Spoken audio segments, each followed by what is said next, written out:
بسم اللہ الرحمن الرحیم نحمدک ونستعینک یا ذا الجود والنعم یا ذا الفضل والکرم یا عالم السر والہمم یا خالق اللوح والقلم یا رب البیت والحرم الصلاة والسلام علی النبی الامی المکی المدنی التجلی التام والمجل الاتم مالک الحدوث سلطان القدم ابی العقول والنفوس والبشر وهو علت العلل ابی القاسم محمد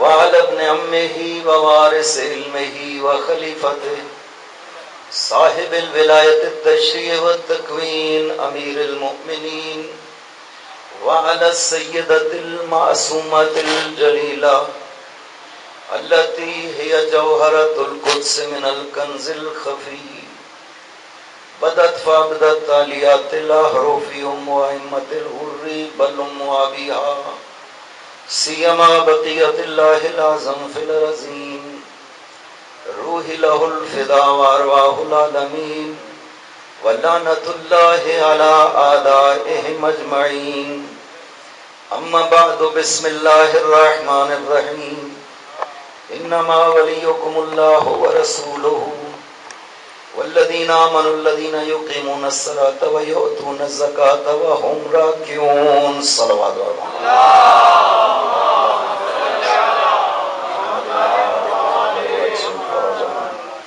1443 ہجری ماہ محرم پہلا دن ہے۔ خداوند عظیم نے ہمیں یہ شرف بخشا کہ ہم رہتی دنیا تک جب تک شیعت کا ایک فرد بھی باقی ہے نام حسین کو بیان کرتے رہیں گے، اور بہت ضروری ہے۔ بہت سے پیغامات زاہد بھائی نے بیان کر دیے۔ خداوند عظیم ان دوستوں کو صحت و سلامتی اور طول عمر عطا فرمائے۔ ایک اور بڑی ذمہ داری مسجد امام بارگاہ شاہ نجف کی جو اس انجمن کے کندھوں پہ پڑی ہے، خداوند انشاءاللہ ان کو سرخ روح فرمائے اور وہ ایک عظیم مرکز بنانے میں یہ دوست کامیاب و کامران ہوں۔ اور ماہ محرم میں سب سے پہلی بات جو ضروری ہے وہ یہ جاننا کہ حسین کون تھے اور کس وجہ سے حسین شہید ہوئے، اور ہم کیوں ہر سال یاد حسین مناتے ہیں، کیوں ائمہ طاہرین نے مسلسل فرمایا کہ نام حسین زندہ رکھنا، عزاء حسین ببا کرنا۔ خود بھی ائمہ طاہرین نے اس عزاداری کو منعقد کیا، ہمیں بھی حکم دیا کہ مسلسل عزاء حسین کو قائم رکھنا، پیغام حسین کو باقی رکھنا، لوگوں تک پہنچانا۔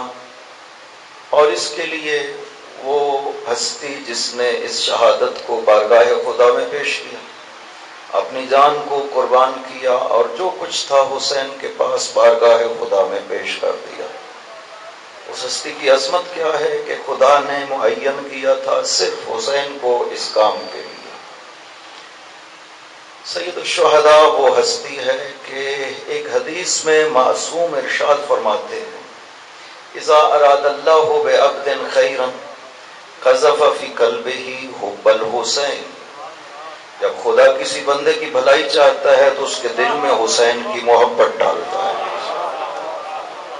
لہذا یہ خدا کی عطا کردہ محبت ہے۔ اگر کوئی شخص حسین سے محبت کرتا ہے، محبت حسین کے لیے پاک پیغمبر نے ارشاد فرمایا ایک مسلم حدیث میں، جسے ابن ماجہ وغیرہ نے ذکر کیا ہے، حدیث مسلمات میں سے ہے کہ پاک پیغمبر گھر سے باہر تشریف لائے اور گلی میں سید الشہداء کو دیکھا کہ کھڑے ہوئے۔ پاک پیغمبر جا کر کے حسین کے پاس زمین پر بیٹھ گئے اور حسین کو پکڑا، ایک ہاتھ اس طرح سے حسین کی تھوڑی کے نیچے رکھا اور دوسرا حسین کی پشت گردن پہ رکھا، حسین کے منہ کو بلند کیا اور ہونٹوں کے ذریعے سے حسین کا بوسہ لیا، اور پھر یہ جملہ ارشاد فرمایا احب اللہ من احب حسین حسین منی وانا من حسین، حسین مجھ سے ہے اور میں حسین سے ہوں۔ احب اللہ من احب حسین، خدا محبت کرتا ہے اس سے جو حسین سے محبت کرتا ہے۔ یہ بات ہے، یہ حقیقت ہے محبت حسین۔ پیغمبر نے اصحاب کے سامنے اس طرح سے زمین پہ بیٹھ کر حسین سے اظہار محبت کرتے ہوئے یہ جملہ ارشاد فرمایا کہ دیکھو حسین مجھ سے ہے اور میں حسین سے ہوں۔ احب اللہ من احب حسین، خدا محبوب رکھتا ہے اسے جو حسین سے محبت کرتا ہے۔ پاک پیغمبر تشریف فرما ہے، ابی ابن کعب بھی بیٹھے ہیں، بزرگ اصحاب میں سے جو قرآن کریم کے خادمین میں سے تھے، جناب ابی تشریف فرما ہے۔ حسین کا بچپن ہے، حسین داخل ہوئے، اور جب حسین داخل ہوئے پیغمبر نے سلام کیا حسین پر، السلام علیک یا ابا عبداللہ یا زین السماوات والارض، آپ پہ سلام ہو اے ابا عبداللہ۔ عرب میں اگر کسی کو کنیت کے ساتھ بلایا جائے تو اس کا مطلب ہے کہ یہ اظہار احترام کی خاطر ہے، نام نہیں لیا جاتا، کنیت کے ساتھ بلایا جاتا ہے۔ پیغمبر نے یہاں پر، پاک پیغمبر کی عمر مبارک اس وقت 50 سال سے اوپر ہے، اور حسین کی عمر مبارک ہے 3-4 سال۔ داخل ہوئے، کنیت کے ساتھ بلا کر کے کہا السلام علیک یا ابا عبداللہ، آپ پہ سلام ہو اے ابو عبداللہ۔ اگلے جملے میں فرمایا یا زین السماوات والارض، اے وہ حسین جو آسمانوں کی زینت بھی ہے اور زمین کی زینت بھی ہے۔ ابی حیران ہوئے جب یہ جملہ حضور پاک سے سنا۔ ابی نے حیرت سے سوال کیا کہ یا رسول اللہ ما نعلم زین السماوات والارض غیرک، ہم نہیں سمجھتے تھے کہ آپ کے علاوہ بھی کوئی ہستی آسمان و زمین کی زینت ہو سکتی ہے۔ آپ حسین کو فرما رہے ہیں۔ آپ نے ارشاد فرمایا یا ابی ان الحسین ابن علی لأعرف فی السماء منہ فی الارض، جتنا حسین کو آسمانوں میں پہچانا جاتا ہے اتنا حسین کو زمین میں نہیں پہچانا جاتا ہے۔ منزلت حسین اگر دیکھنی ہو تو آسمانوں کی منزل پہ دیکھیں کہ حسین کا مقام کیا ہے۔ فرماتے ہیں کہ میں جب شب معراج پہ پہنچا، اس منزل پہ جب میں اکیلا تھا، جبرائیل پیچھے رہ گئے، میں اکیلا تھا، میں پہنچا عرش خدا کے مقابل، وہاں پہ عرش کے مقابل رسول خدا سے خداوند عظیم کی گفتگو ہوئی۔ وہ ایک مفصل گفتگو ہے جو خدا نے رسول خدا سے ارشاد فرمائے۔ وہاں پہ پیغمبر فرماتے ہیں رأیت علی جبین علی اسطوانۃ العرش مکتوبا ان الحسین مصباح ہدی و سفینۃ النجات، میں نے وہاں پر عرش کے ستون پہ یہ لکھا ہوا دیکھا ہے کہ حسین ہدایت کے چراغ ہیں اور نجات کی کشتی ہے۔ سب ائمہ اسی طرح سے، سب سفن النجات و مصباح مصابیح الہدی، سب کے سب ائمہ ہدایت کے چراغ ہیں، نجات کی کشتی ہیں، سب ائمہ اس طرح سے۔ ان کو امام بنانے کا مطلب ہی یہی ہے۔ لیکن کیا وجہ ہے کہ ستون عرش پہ خداوند صرف اور صرف نام حسین لکھتا ہے؟ ان الحسین، حسین مصباح ہدی و سفینۃ النجات، صرف اور صرف حسین کے لیے خدا نے وہاں پہ لکھا۔ اس کی وجہ کیا ہے؟ خدا بندہ سارے ائمہ اس طرح سے جب ہیں تو صرف خصوصیت حسین کو کیوں بخشی کہ وہاں پہ نام حسین کے ساتھ یہ لقب لکھے، پاک پیغمبر نے دیکھے، امت کو بیان کیے۔ خداوند عظیم یہی فرمائے گا کہ حسین کو ایک خصوصیت حاصل ہے جو باقی کسی کو بھی حاصل نہیں ہے، نبیوں میں سے، ائمہ میں سے کسی کو یہ خصوصیت حاصل نہیں ہے کہ جو جتنے مقصد انبیاء تھے، جتنا ہدف انبیاء تھا، جتنی تعلیمات انبیاء تھیں، اگر ان کو زندگی اور بقا ملی ہے تو صرف حسین کے ذریعہ سے مل سکی ہے۔ اسی واسطے تو آپ زیارت وارث میں پڑھتے ہیں، السلام علیکہ یا وارث آدم صفوۃ اللہ، السلام علیکہ یا وارث نوح نبی اللہ، السلام علیکہ یا وارث ابراہیم خلیل اللہ، السلام علیکہ یا وارث موسیٰ کلیم اللہ، السلام علیکہ یا وارث عیسی روح اللہ، السلام علیکہ یا وارث محمد المصطفیٰ و علی المرتضیٰ۔ میرا سلام ہو ان تمام انبیاء کے وارث پر، میرا سلام ہو پیغمبر اکرم کے وارث پر، اور میرا سلام ہو مولا امیر کے وارث پر۔ یہ کس واسطے آپ زیارت وارث میں صرف حسین کو وارث انبیاء کہہ کر کے سلام کرتے ہیں؟ اس کی وجہ یہ ہے کہ وراثت کا مطلب مال لینا نہیں ہے۔ جو کسی سے مال لے لیتا ہے اس کی موت کے بعد اسے وارث فقہی طور پہ کہا جاتا ہے۔ یہاں وراثت کا وہ معنی نہیں ہے، بلکہ وراثت کا مطلب ہے اس کے وجود کو بقا عطا کرنا۔ قرآن میں وراثت اسی معنی میں استعمال ہوئی ہے۔ رب لا تذرنی فردا وانت خیر الوارثین۔ حضرت زکریا نے بارگاہ خدا میں دعا کی، خدا بندہ مجھے اکیلا نہ رہنے دینا، تو بہترین وارث ہے۔ اس کا مطلب کیا ہے کہ مجھے وارث چاہیے۔ خدا بندہ جیسا تو وارث ہے ویسا کوئی وارث نہیں ہے۔ اب یہاں جو خدا کو وارث قرار دیا جا رہا ہے، اس کا مطلب یہ تو نہیں ہے کہ حضرت زکریا سے جو مال بچے گا وہ خدا کو ملے گا، خدا وارث بن جائے گا، نہیں۔ اس کا مطلب یہ ہے کہ بار الہ میرے وجود کی بقا تیری نظر کرم پہ موقوف ہے۔ تو اگر میرے وجود کو بقا بخشے گا تو اس طرح کوئی بقا عطا کر ہی نہیں سکتا۔ یہ میرے وجود کی بقا کا سوال ہے۔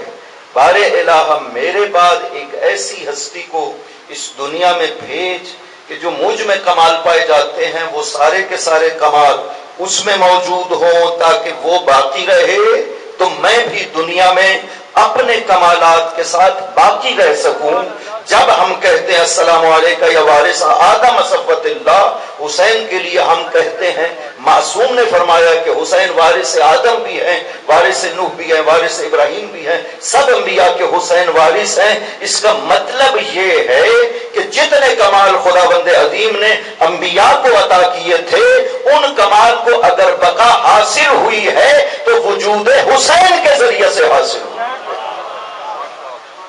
صلوات پڑھیے محمد والے محمد، اللہم صلی علی محمد وآل محمد وسلم۔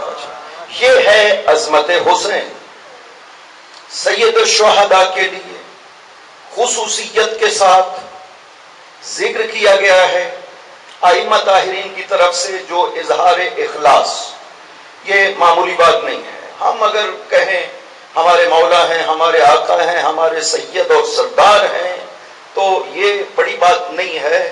بڑی بات تب ہے کہ جب امام جعفر صادق کہیں اللہم صلی علی محمد وآل محمد وسلم۔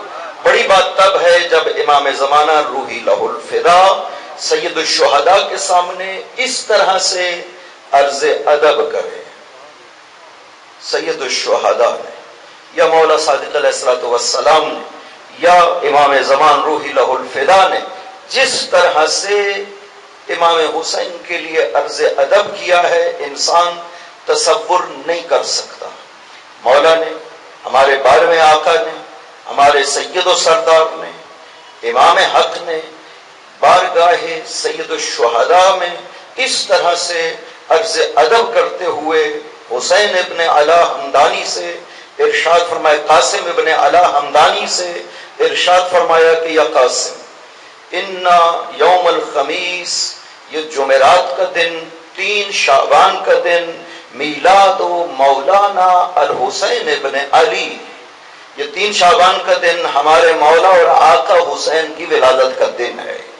یہ امام زمان کہہ رہے ہیں کہ حسین میرے آقا ہے، حسین میرے مولا ہیں، اور جو آپ نے سلام بھی کیا ہے، السلام علیکہ سلام العارف بحق المخلص فی طاعتک المخلص فی ولایتک، میرا سلام ہو امام زمان عرض کر رہے ہیں سید الشہداء کے لیے، میرا سلام ہو، یہ اس کا سلام ہے آپ کی بارگاہ میں کہ جو آپ کے حق کو پہچانتا ہے، جو آپ کی ولایت میں مخلص ہے۔ آگے کچھ جملے ہیں جو حضرت نے مصائب سید الشہداء کے حوالے سے اپنی کیفیت کو بیان کیا ہے کہ آپ کے مصائب میں میری کیا کیفیت ہے۔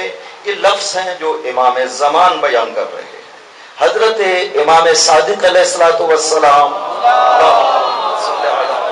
محمد و آل محمد وعجل فرجہم ارشاد فرماتے ہیں سید الشہداء کے لیے کہ سید الشہداء وہ ہے۔ کیا کیا ہے سید الشہداء نے؟ البازل فی کا مہجدہ ہو، خداوندہ حسین نے اپنی جان تیری بارگاہ میں قربان کی ہے۔ بذل کا مطلب ہوتا ہے بغیر عوض کے کسی کو کچھ دے دینا، اسے کہا جاتا ہے بذل۔ البازل مہجدہ فی کا، خداوندہ حسین نے تیری بارگاہ میں اپنی جان بلا عوض پیش کر دی ہے۔ کیوں؟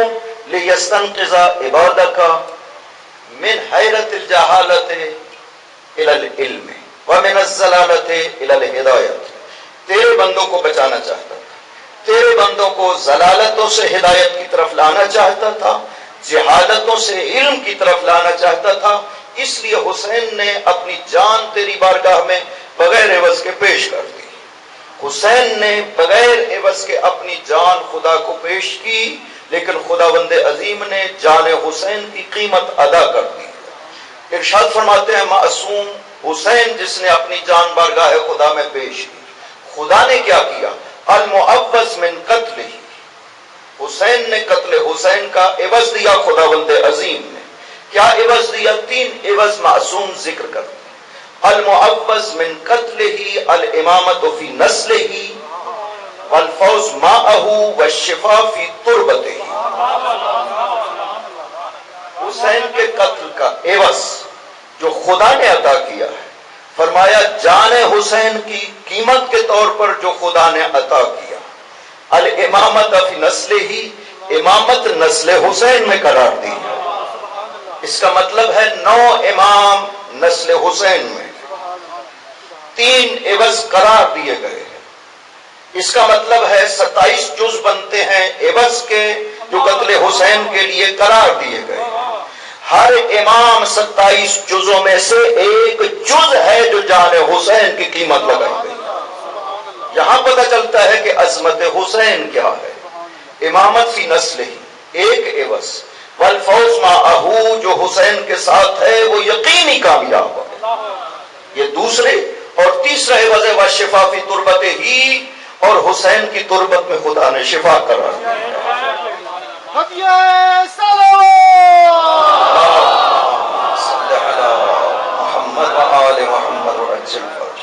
حسین کی قبر کی مٹی میں، حسین خدا نے مٹی کو کھانا حرام قرار دیا ہے۔ 7ویں امام ارشاد فرماتے ہیں کہ میری قبر کی مٹی مت اٹھا کر کے کھانا، حرام ہے تمہارے لیے میری قبر کی مٹی کو کھانا۔ کسی کی قبر کی مٹی کو یہ نہیں کہا گیا کہ اس میں شفا موجود ہے، نہ پیغمبر اکرم، نہ مولا امیر، نہ باقی ائمہ طاہرین، کسی کے لیے نہیں ہے۔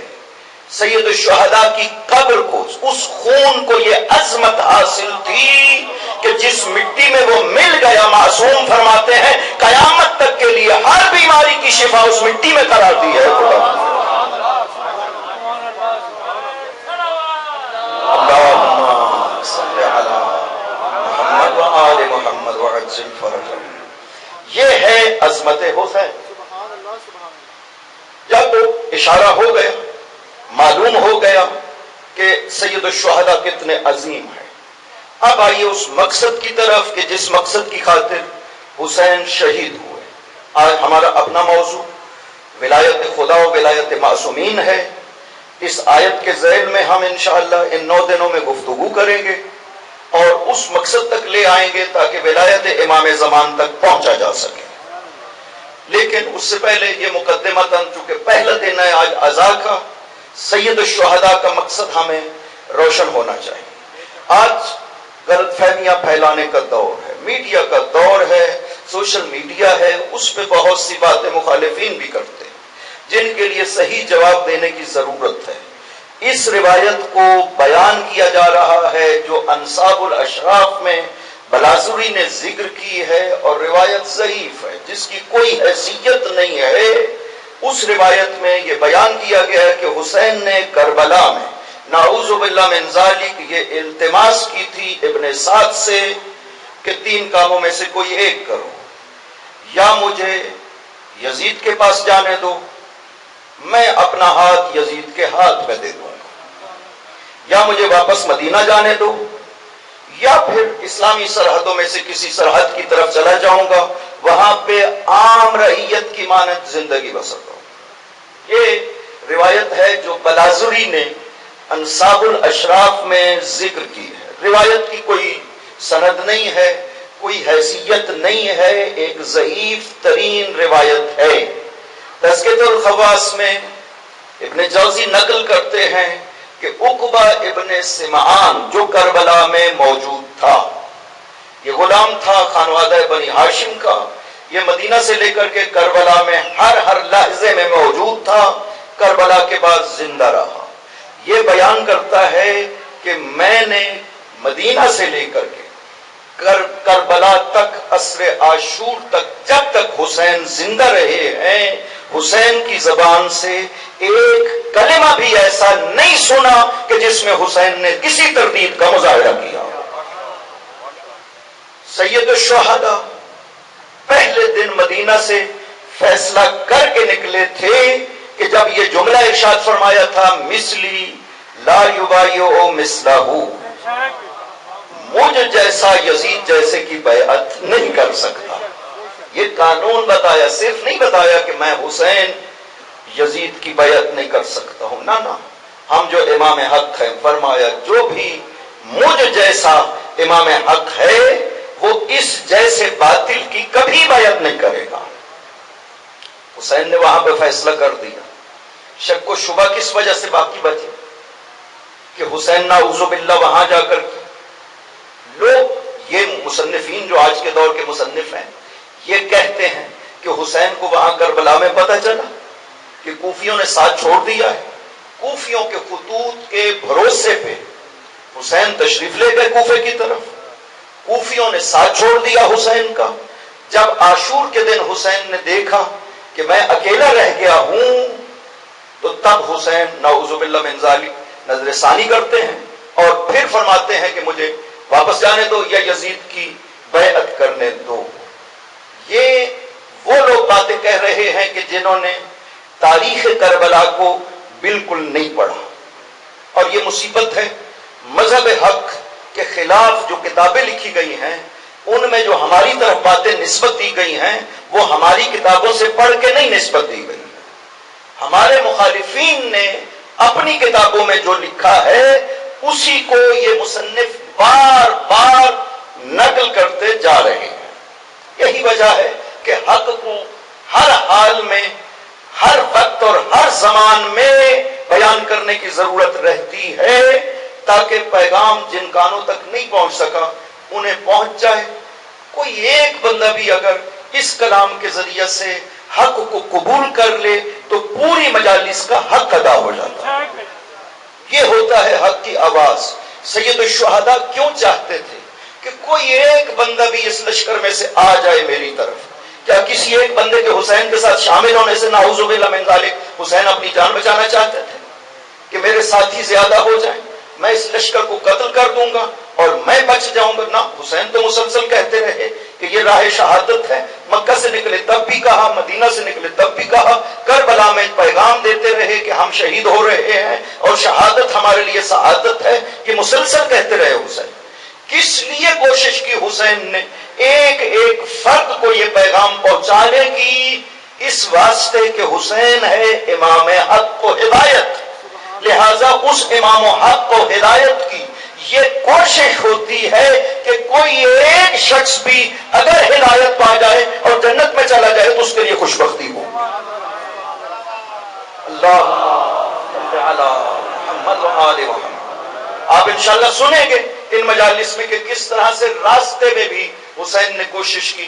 جہاں پہ بھی کوئی ایک شخص نظر آیا راستے میں اسے بلایا, اسے بتایا کہ آؤ خداوند عظیم نے ایک راستہ کھولا ہے توبہ کا, آؤ اور شہید ہو جاؤ اور سعادتوں کو حاصل کر لو. کچھ خوش بخت تھے جو اس پیغام کی وجہ سے ساتھ دینے پہ آمادہ ہو گئے, شہدائے کربلا میں نام لکھوا گئے, اور کچھ خوش بخت نہیں تھے جو ساتھ بھی نہ ہو سکے, کچھ نے ساتھ دیا چلے گئے. ایسے تاریخ میں بہت سے واقعات موجود ہیں جو مسلسل ساتھ ساتھ بیان کیے جائیں گے. امام حق تو اس لیے ہے کہ وہ جو حق کی آواز کوئی بھی سن کر ایک شخص بھی اگر ہدایت پا جائے تو وہ اس کے لیے خوش بختی ہے. امام کو کوئی فائدہ نہیں ہے, امام کو کوئی نقصان نہیں ہے, کوئی ہدایت پائے یا ہدایت نہ پائے. خداوند خود ارشاد فرماتا ہے قرآن کریم میں کہ اگر تم سارے کے سارے ہدایت یافتہ ہو جاؤ تو اس سے خدا کی خدائی میں عظمت نہیں آئے گی. سارے کے سارے انکار کر دو, خدا کی خدائی میں کوئی کمی واقع نہیں ہوگی. حق کو کچھ نہیں ہوتا. لہذا سید الشہداء یہ کہنا کہ انہیں پتہ نہیں تھا, نانا انہوں نے مسلسل بیان کیا کہ دیکھو ہم میں اور ان میں فرق ہے. میں حسین اس کی کسی حال میں بیعت نہیں کر سکتا. مدینہ سے جب نکلے ہیں اس میں کوئی ایسی بات نہیں تھی کہ کوفیوں کے خطوط آئے اور سید الشہداء کو دعوت دی گئی. مدینہ میں کوئی خط نہیں آیا تھا حسین کے پاس. جتنے خطوط آئے ہیں جب آپ مکہ میں تھے, کیونکہ مکہ میں جو ہے وہ 3 شعبان سے لے کر کے مولا حسین 8 ذی الحجہ تک مکہ میں رہے. یہ 4 ماہ تقریباً حسین جو مکہ میں رہے ہیں, ان 4 ماہ میں حسین کی شہرت تمام شہروں میں پھیلی کہ حسین مدینہ چھوڑ کر کے مکہ تشریف لا چکے ہیں اور یزید کی بیعت نہیں کی ہے. حسین نے انکار بیعت کیا ہے اور مدینہ چھوڑا ہے. یہ جب تمام شہروں کو خبریں پہنچی تب کوفہ والوں نے حسین کو خط لکھے کہ آپ کوفہ تشریف لائیے. تو یہ جو کہا جاتا ہے کہ کوفیوں کے خطوط سے دھوکہ کھایا حسین نے اور تشریف لے گئے اور کوفیوں نے ساتھ نہ دیا, ایسی کوئی بات نہیں ہے. کوفیوں میں ہر طرح کے لوگ موجود تھے. خطوط لکھنے والوں میں کربلا میں قاتلین کی شکل میں موجود تھے, ان کے نام موجود ہے. جنہوں نے خطوط بھی لکھے ہیں وہاں پہ بھی موجود تھے. کچھ وہ لوگ تھے جو حسین کا ساتھ دے رہے تھے, وہ بھی خط لکھنے والوں میں. کچھ کوفہ میں تھے جنہوں نے کسی کا ساتھ نہیں دیا, خطوط لکھنے والوں میں شامل تھے. لہذا حسین کو کربلا مکہ میں خطوط پہنچے ہیں, مدینہ میں خطوط نہیں پہنچے. مدینہ میں حسین نے جو اپنی امامت کے تقاضے کے مطابق فیصلہ کیا تھا وہاں مدینہ کو چھوڑا 28 رجب کو اور مکہ تشریف لائے, اور وہاں پہ گفتگویں بھی ہوئی. حسین کی اپنی مسلسل گفتگو اور جو روکنے والے تھے ان کی گفتگو بھی حسین کے ساتھ ہوئی. وہ ساری تاریخ میں موجود ہے. لہذا آج اگر قیام سید الشہداء کے حوالے سے غلط فہمیاں پھیلائی جاتی ہیں تو یہ صرف اور صرف حق سے آنکھیں بند کرنے کی خاطر, اس لیے کہ اگر وہ حق بیان ہو جائے تو یہ سوال اٹھے گا کہ اگر اسلامی معاشرہ اس وقت اس حالت کا شکار ہو گیا تھا تو صرف احساس آل محمد کو کیوں ہوا, باقی جو موجود تھے انہیں یہ احساس کیوں پیدا نہیں ہوا. کسی نے باطل کے خلاف قیام کیا ہو تو بیان کیا جائے. حسین نے جب مثال قائم کر دی اس کے بعد شروع ہو گئے قیام. مختلف لوگوں نے قیام کرنا شروع کر دیا. مثال حسین نے قائم کی, ایک بڑی قربانی حسین نے پیش کی, اس کے بعد لوگوں کو شعور پیدا ہوا, لوگوں کو احساس پیدا ہوا. یہ ہے حیات اسلام جو خون حسین سے حاصل ہوئی. سید الشہداء پورے شعور اور علم کے ساتھ. یہیں سے ہمیں امامت کے حوالے سے بھی یہ غلط فہمی دور ہوتی ہے اور دور کرنی چاہیے کہ نعوذ باللہ من ذالک کو یہ کہنے لگے کہ حسین کو مستقبل کا کوئی پتہ نہیں تھا. یہ چلے گئے اپنے اجتہاد کی بنا پر مستقبل کا پتہ نہیں تھا، کربلا میں جا کر پتہ چلا کہ یہ تو راہ شہادت ہے اور مجھے شہید ہونا ہے۔ نانا امام حق جس طرح سے ماضی پہ نظر رکھتا ہے اسی طرح سے مستقبل پہ برابر نظر رکھتا ہے امام حق۔ مولا امیر نے نہج البلاغہ میں ارشاد فرمایا واللہ لو شئت ان اخبر کل رجل منکم بمدخلہ ومخرجہ، خدا کی قسم اگر علی چاہے کہ تم میں سے ہر شخص کے بارے میں بتانا چاہے، کہاں دنیا میں آیا، کیسے دنیا میں آیا ہے، کیسے دنیا سے جائے گا، قیامت تک کے آنے والے افراد کو علی چاہے تو بیان کر سکتا ہے۔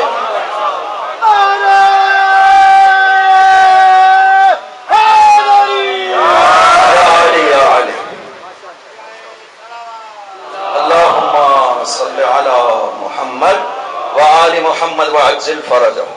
لہذا سید الشہداء، یہ کربلا پیغاموں کا وہ جو واقعہ کربلا ہوا ہے یہ پیغامات ہیں، لہذا ہمیں یہ پیغام دنیا کو بھی پہنچانا چاہیے کہ حق کی آواز کو کسی صورت میں دبنا نہیں چاہیے، ہر صورت میں مظلوم کا ساتھ دینا چاہیے، ظالم چاہے کوئی بھی ہو۔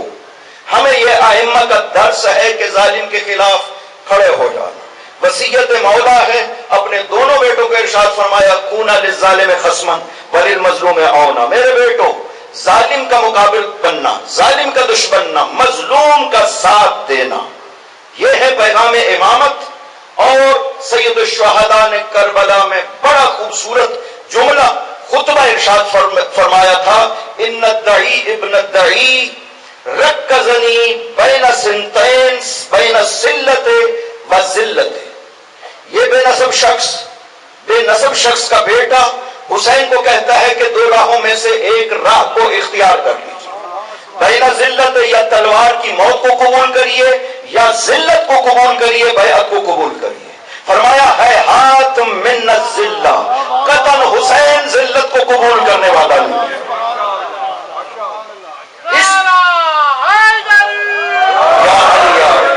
اس واضح پیغام کے بعد کیسے راہ حسین کے بارے میں ابہام پیدا کیا جا سکتا ہے؟ اتنا واضح پیغام کہ دعی ابن دعی بد نسل شخص، بد نسل کا بیٹا حسین کو دو چیزوں میں منحصر کر رہا ہے کہ یا تلوار سے مارے جاؤ یا ذلت کو قبول کرو۔ حسین صاف کہہ رہے ہیں کہ باطل کی بیعت کرنا سوائے ذلت کے اور کچھ نہیں ہے۔ کربلا میں موت و حیات، عزت و ذلت، بقا و فنا، یہ سارے مفہوم بدل گئے۔ وہ جو پہلے زندگی سمجھی جاتی تھی کربلا میں اسے موت قرار دیا گیا ہے، جسے موت سمجھا جاتا تھا کربلا میں زندگی بنا دی گئی ہے۔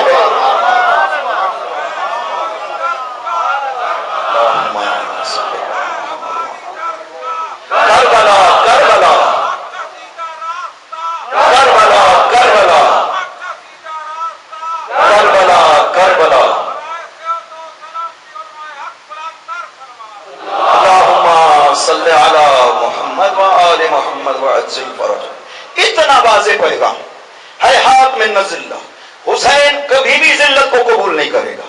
لا اعطیکم بیدی اعطاء الذلیل ولا افر فرار العبید، حسین ایسا نہیں ہے، کبھی بھی اپنا ہاتھ غلاموں کی طرح تمہارے ہاتھ میں نہیں دوں گا، کبھی بھی ذلیلوں کی طرح اپنا ہاتھ تمہارے ہاتھ میں نہیں دوں گا، کبھی غلاموں کی طرف سے میدان چھوڑ کر بھاگوں گا نہیں۔ اللہ صلی علی محمد وآل محمد وعجل فرجہ۔ نام حسین سے اسلام کو بقا حاصل ہو گئی۔ اسلام محمدی الوجود ہے، حسینی البقا ہے۔ پاک پیغمبر اسلام کو لائے، حسین نے اسلام کو بقا بخشی ہے، حسین نے اسلام کو حیات بخشی ہے۔ حسین باقی ہے تو اسلام باقی ہے۔ آج اگر کلمہ پڑھا جا رہا ہے تو حسین کی وجہ سے پڑھا جا رہا ہے، ورنہ حاکم نے کہا تھا جو اس وقت کا حاکم تھا کہ ہم نے اتنی محنت کی، فلاں آیا وہ بھی چلا گیا، فلاں آیا وہ بھی چلا گیا، لیکن ممبروں سے نام محمد رسول اللہ بلند ہو رہا ہے، میں چاہتا ہوں اسے ختم کیا جائے۔ حسین نے کہا میں حسین زندہ ہوں، نام رسول کو بتا حسین بخشے گا۔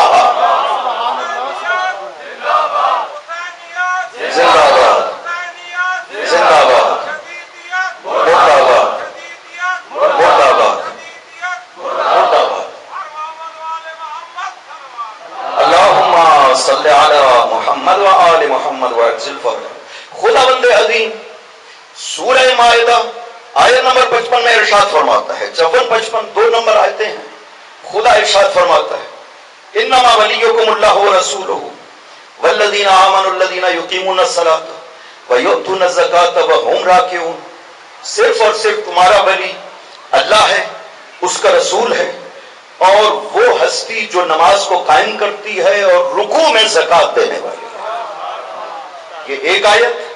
اگلی آیت میں ارشاد فرمایا وَمَن يَتَوَلَّ اللَّهَ وَرَسُولَهُ وَالَّذِينَ آمَنُوا، جو ان تین ولیوں کو اپنا ولی مان لیتا ہے۔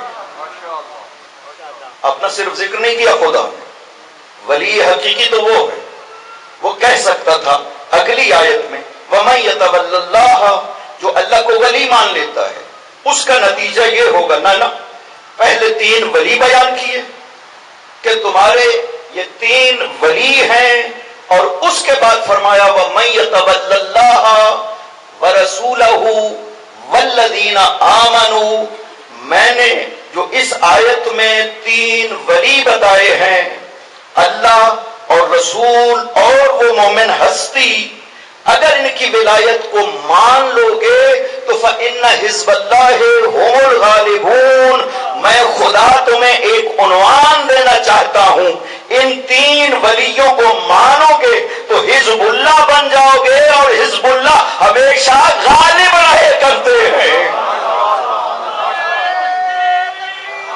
اللہ اکبر، یا رسول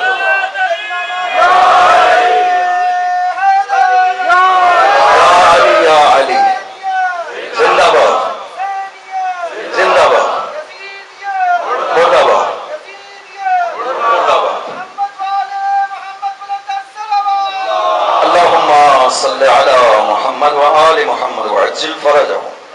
یہ ہے وہ آیت اور اس کا ترجمہ، دو آیتیں جو یہاں پہ پیش کی گئی ہیں۔ خدا کو ولی مانو، اس میں کوئی اختلاف نہ کیا گیا، رسول کو ولی مانو، اس میں کوئی اختلاف نہ کیا گیا۔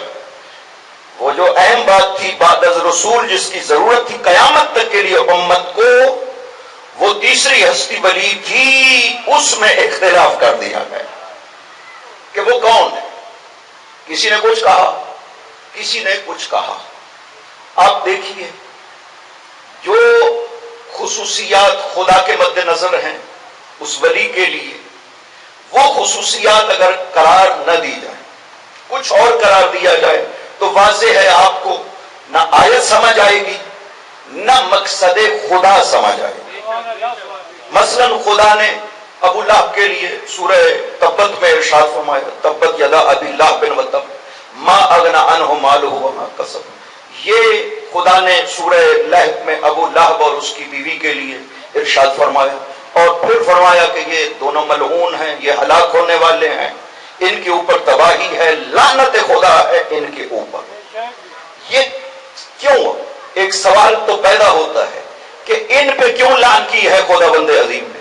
اس کے سمجھنے کے لیے ضروری ہے نا کہ ابو لہب کو سمجھا جائے اور اس کی بیوی کو سمجھا جائے، تاکہ پتہ چل سکے کہ کس وجہ سے ان پہ لعنت کی گئی ہے، بجائے اس کے کہ ان کو ویسا بیان کیا جائے جیسے وہ تھے جس کی وجہ سے ان پہ لعنت ہوئی۔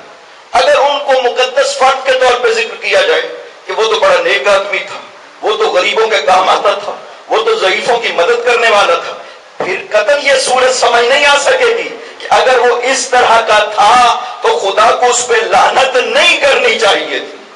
لہٰذا جو حقیقت جیسی ہے نا، اگر اسے تبدیل کر دیا جائے تو آیتیں سمجھ نہیں آ سکتی ہیں۔ آیتیں تب سمجھ آتی ہیں کہ وہ حقیقت سمجھی جائے جس کے بارے میں یہ آیت نازل کی گئی ہے۔ حقیقت کا اقرار اس لیے ضروری قرار دیا گیا ہے کہ اگر حقیقت نہیں سمجھیں گے خدا نہیں سمجھ آئے گا، خدا کی بات نہیں سمجھ آئے گی، رسول نہیں سمجھ آئیں گے، رسول کی بات نہیں سمجھ آئیں گے اگر حقیقت کا انکار کیا جائے گا۔ لیکن بڑا فرق ہے قرآن کی آیتوں میں۔ اگر کوئی شخص اس صورت کو نہ سمجھا، ابو لہب کون تھا، ابو لہب کی بیوی کون تھی، وہ کہتا ہے مجھے نہیں پتا، لہذا خدا نے کیوں لعن کی مجھے کو نہیں پتا۔ یہ جہالت صرف اس شخص کی جہالت ہے معاشرے کو اس کا کوئی نقصان نہیں ہونے والا. ٹھیک ہے. بعض صورتیں اور بعض آیتیں ایسی ہیں کہ جن کے مضمون سے اگر آپ جاہل رہیں تو کسی کو کوئی نقصان نہیں ہوگا. بعض آیتیں اس طرح نہیں ہیں، ان سے اگر انسان جاہل رہے تو پورے معاشرے پہ تباہی اور ہلاکت آتی ہے. یہ فرق کرنا ہوگا آیتوں کے بیچ میں کہ کون سی وہ آیت ہے کہ اس سے اگر ہم جاہل رہیں تو کوئی فرق نہیں پڑنے والا ہے، اور کون سی آیت ہے کہ اگر ہم ان سے جاہل رہیں تو پورا معاشرہ تباہی کی طرف چلا جائے گا، گمراہ ہو جائے گا پورا معاشرہ. خدا نے قرآن میں یہ آیتیں اس طرح سے نازل کی، فرمایا اطیعوا اللہ و اطیعوا الرسول واولی الامر منکم، تمہارے اوپر اطاعت واجب قرار دی گئی. انما یرید اللہ لیذھب عنکم الرجس، یہ ہستیاں تمہارے لیے پاکیزہ قرار دی گئی ہیں. انما ولیکم اللہ ورسولہ، یہ ہستیاں تمہاری ولی قرار دی گئی ہیں. یہ آیتیں ایسی ہیں کہ اگر کوئی ان سے جاہل رہ جائے تو پورا معاشرہ گمراہ ہو جایا کرتا ہے.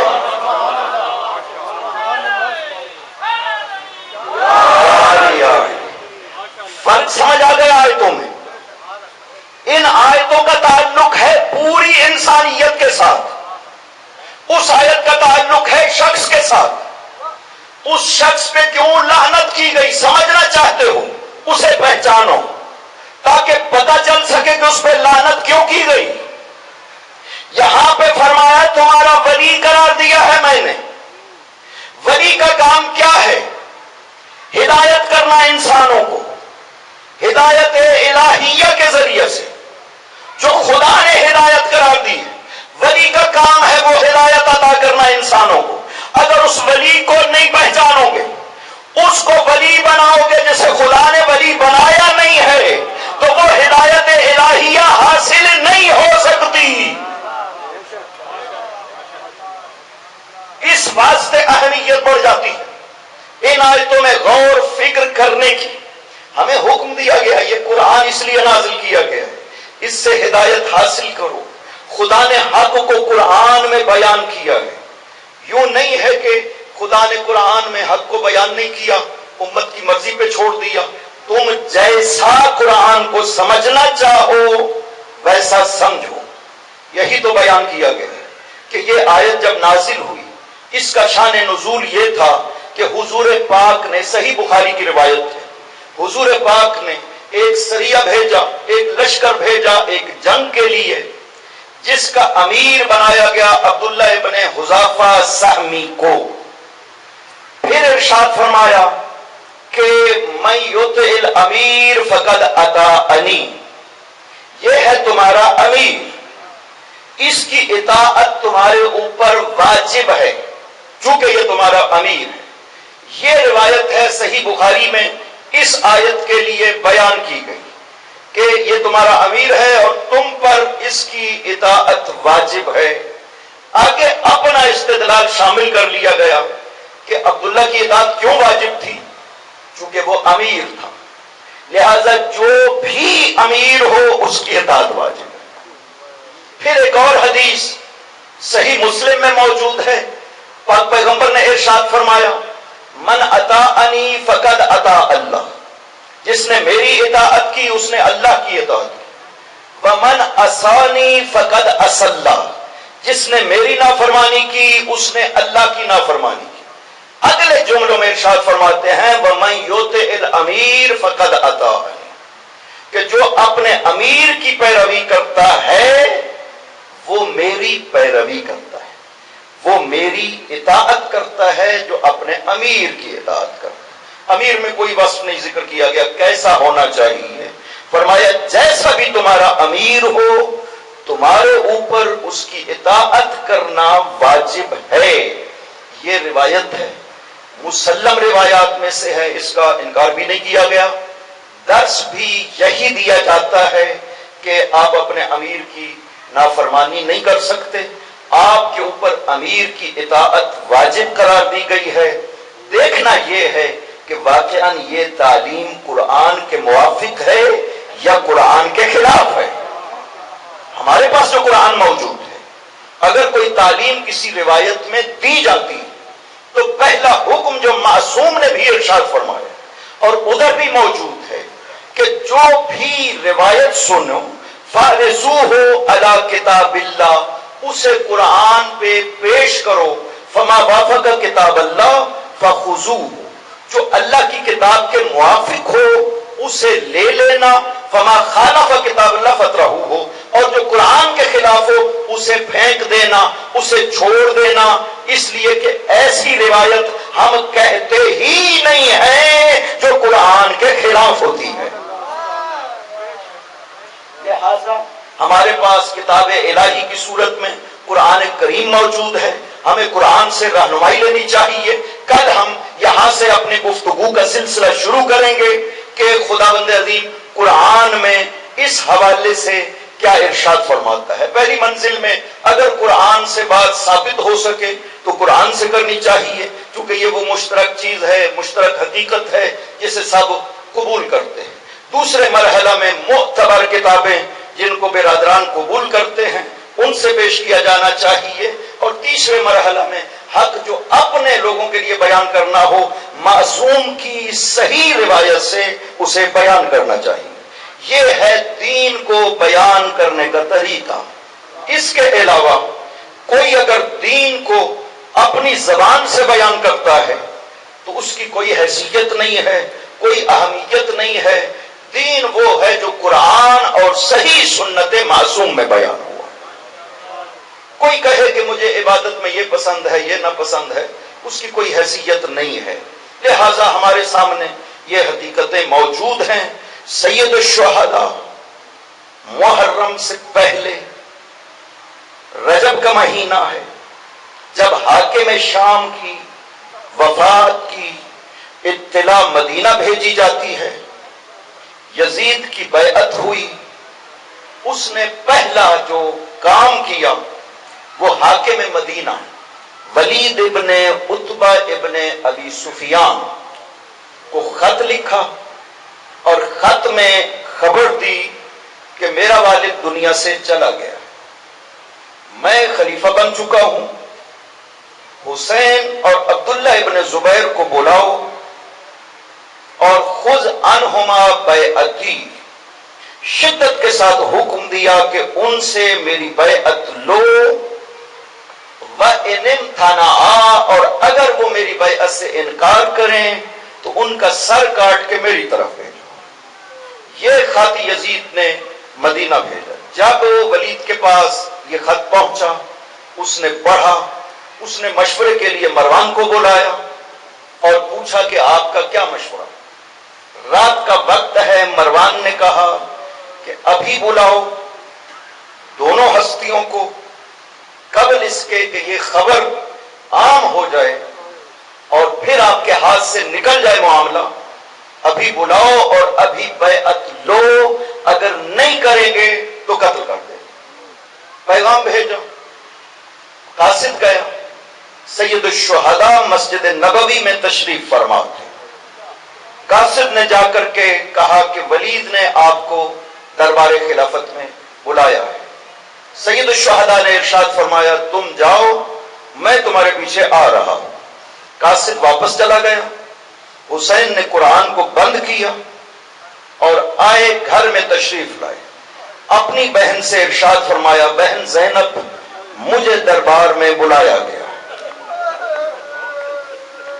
جب بہن نے یہ جملہ سنا نا حسین سے کہ مجھے دربار میں بلایا گیا ہے تو گھبرائی علی کی بیٹی، کہا حسین بھیا میں آپ کو اکیلے دربار نہیں جانے دوں گا،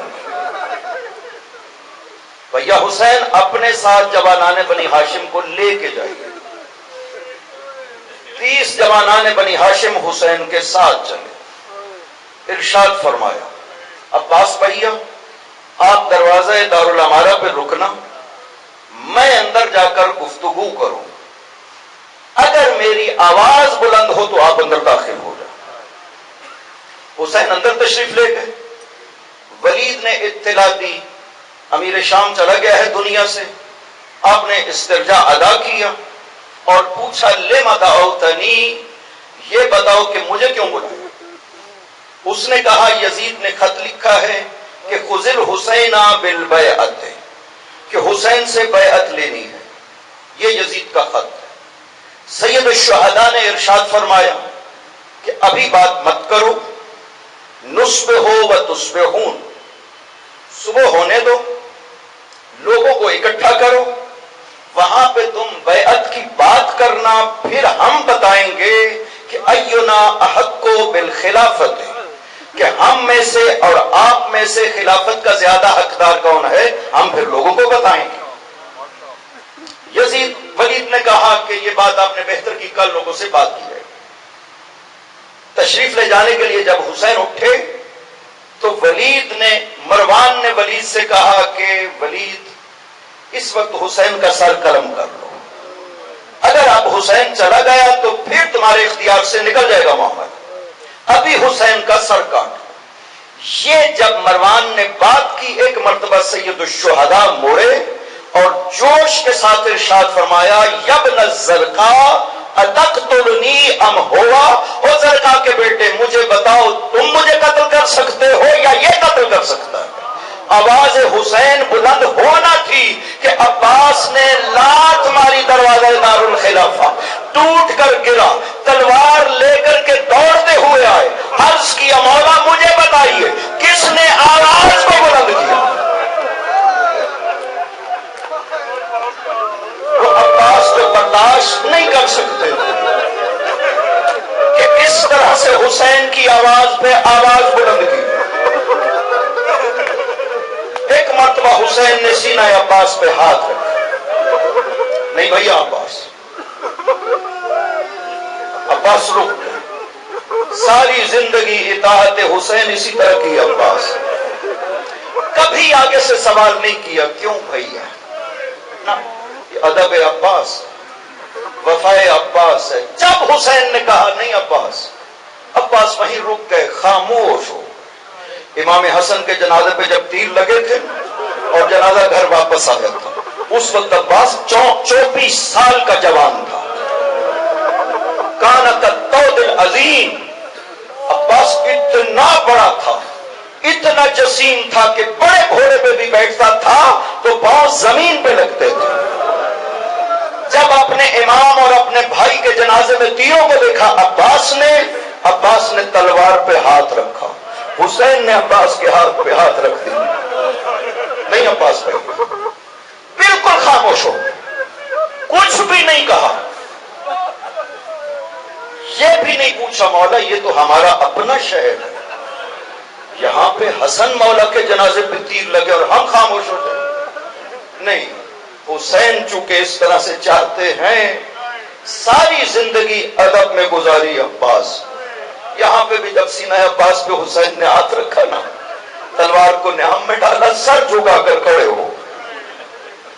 حسین نے ولید سے فرمایا ولید تم جانتے ہو نحن شجرۃ النبوہ ومعدن الرسالہ ومختلف الملائکہ بنا ختم اللہ و بنا یخت، ہم ہیں نبوت کا درخت، ہم ہیں ملائکہ کے آنے جانے کی جگہ، ہم ہیں رسالت کی کام، خدا نے اس کائنات کی ابتدا بھی ہمارے ساتھ کی ہے، کائنات کی انتہا بھی ہم پہ ہوگی۔ یزید رجل فاسق شارب الخمر معلن بالفسق، یزید جو ہے ایک فاسق ہے، شرابی ہے، زانی ہے، قاتل نفس محترمہ ہے، مجھ جیسا یزید جیسے کہ کبھی بیعت نہیں کر سکتا، یہ ارشاد فرمایا اور باہر نکلے۔ جب سے حسین گئے تھے علی کی بیٹی دروازے پہ کھڑی رہی، جتنا وقت حسین دربار میں رہے